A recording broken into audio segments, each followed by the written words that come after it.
Fabio, I am a teacher, and this video is for my students that are learning what is a string, what is the data type string in C coding language. So if you want to know, despite of all the explanations that I'm going to do in this video, if you want to know more about strings, you can use W3 Schools and look for C on the top and then strings on the left. Here are a lot of explanations and exercises for you to do and learn more about strings. So let's go.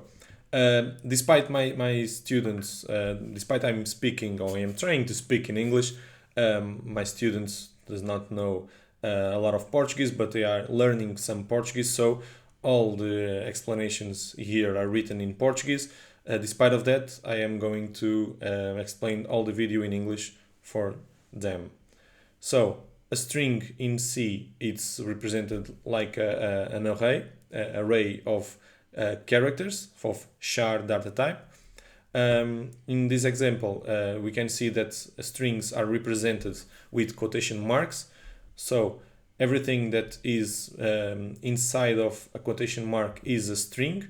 This is several words and this is just one word. And if we put just one character, if it's inside quotation marks, is also a string. Here we have example of characters.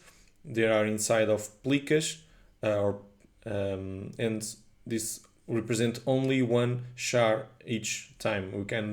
We can't put more than one char each time inside this data type. Okay, the difference between a string and an array of characters is that a string is an array of characters, but an array of characters may not be a string. I will explain this in just a minute. So if we can declare one array of characters or a string, it's the same thing. We can declare an array of characters just like that. We put data type, we put the name of that array, and then we put the number of positions that we want, the size of that array. This could be represented to declare one string or one array of characters, the same thing. So if we put the name Alberto, it's 7 letters. We are using quotation marks, so this is a string. We are going to put A in position 0, L in the position 1, and so on, and the letter O in position 6. So what will we put in position number 7? So if this is an array of characters, in position number 7 we will not put anything, but this is a string. So as this is a string, the compiler will put in this position number 7 one character that is called a terminator character. Okay, this is a /0 character. This represents the end of a string every single time. If that is not a terminator character, this is not a string, it's just an array of characters. So when we are declaring strings, we have to remember that we have to add this terminator character, so we have to add just one more position. So here in this string we have 50 useful characters and one more character, one more space for the terminator character. We can declare 51 or 50 plus 1, is the same thing. Here we are declaring 4 kinds of arrays. In the first kind, this is a string. Position 0 R, position 1, position 2, and in position 3 we will put the /0. So in this string, despite the size is 20, we are only using 4 characters for this string. And second one, this is an array of characters. We are only using 3 positions.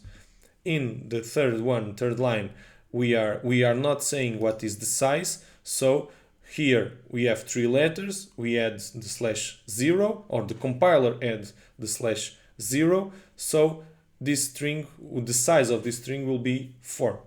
And in the last example, we have here a string, but this is a pointer that a string also always points to the memory address of the first letter. So in this case, they are pointing for the letter R, for the memory address of the letter R.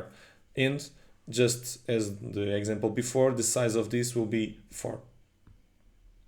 Okay, here we have a string, okay, 5 letters, and we add the /0, so the size of this string will be 6. And here we have an array of characters, and the size of this will be 5.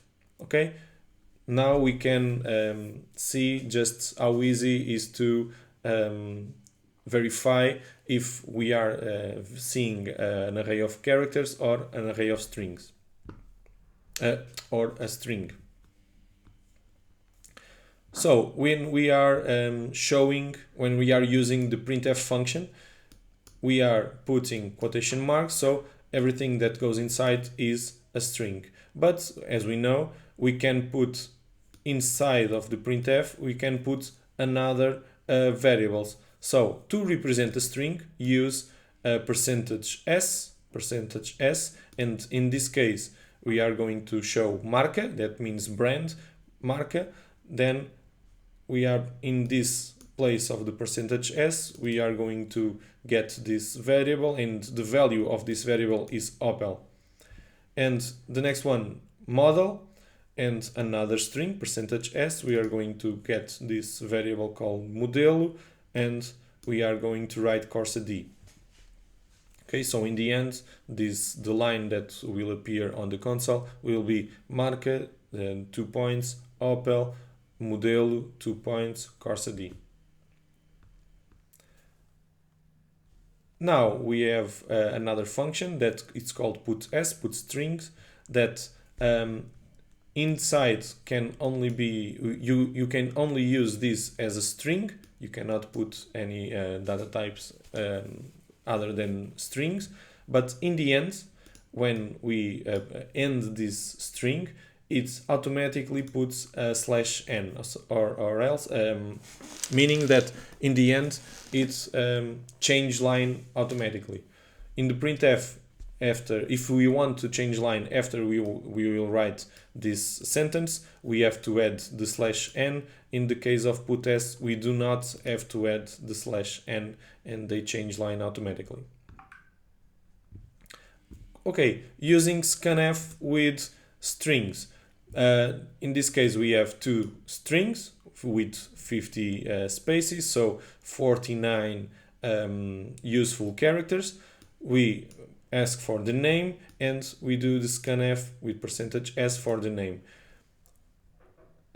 We have to be very careful here, because in the other data types, such as int, float, double, character, we have to put this character here behind of the variable, but in the case of strings, we do not, it's not needed to put this character behind. Why? Because the variable string, it's always pointing to the first memory address of the first letter. So if it is already pointing, we do not have to say what is the memory address. This character behind the name of the variable indicates what is the value of the memory address. So here we are getting the name, here we are getting the surname, and after that we print the full name. Okay, in this example I am asking for the full name. Here we ask for the name and next the surname, and in this example we are asking for the full name. So the problem is that scanf function ends when we are facing a space, a tab, or an enter. So we write Albert space Einstein, but the function scanf, when it gets the name Albert and after that it's a space, the function scanf ends and only reads the first word, and the word Einstein just goes to garbage. Okay, and then in this printf, when you will write the full name, it just writes Albert here. Okay, so function scanf when it gets one space, one tab, or one enter, just ignore the rest of the strings or the rest of the characters that we wrote. So to solve this problem, we can use the function getString, okay, that can read everything. Okay, it reads characters, it reads digits, it reads spaces, it reads tabs, and only ends on when we click the enter key. Okay, so let's see this example. We have a string, we ask for the full name, use the function getString for the full name, okay, and then we write the full name. So we can see that we wrote Albert Einstein, and the full name that appears on the console, it's also Albert Einstein, so the function getString is functioned correctly. Let's see this example. We have to read names, okay, read names, present that names on the screen until an empty name was introduced by the user. So let's see how we can solve this problem. First of all, we declare one string, okay, with 50 useful characters, and then we do a loop, okay, and we have to pay attention to this. When do we know that a string is an empty string? We know that the /0 character represents the end of a string.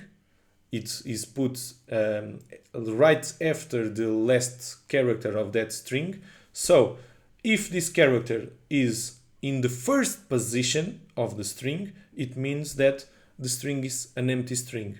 So this loop will iterate at least one time. It will ask for a name, it will read that name.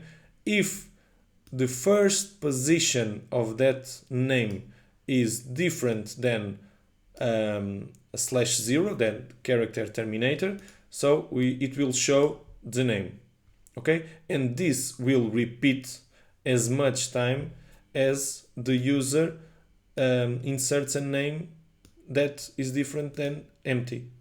Okay, if the user just read this and click enter, it will entering an empty name, so this loop will end. Okay. Second example, we have to count how many characters are inside of a string. So this is second example. Okay, we have a string with 50 useful characters. Okay, we ask for a name, we read that name. We have to add one variable, one integer variable, that the purpose of it is to count how many characters are inside this variable. We have another variable to control the loop. Okay, we are using a loop called for. Okay, we start with I equals to 0. Okay, and then until the character of that position is different than /0, it means that we are not in the end of the string, so we can continue, and we go I++. It means that we go first position of the string, then we go to the second position of the string, third position, 4, 5, 6, until we get the /0. That means that we are in the end of the string. For each position of the string, we have to put contar ++, means that we are counting the number of characters inside of that string. After this loop, we have just to show that the name has %d characters, and this in this place, %d will be replaced by the value that will be in contar variable. So here will appear the number of characters that are in this variable that the user inserts the value. Okay, last example. We have to copy the value of this string called origem to the string called destino. So how can we do that? First of all, we declare the variable origem with value Albert Einstein. 49 useful characters, destino 49 useful characters. We declared one value to control, one variable to control the loop that is here. Okay, we repeat the same loop as before because this loop can be used to search, to go to all the characters in all the strings, because the last position of the string will be always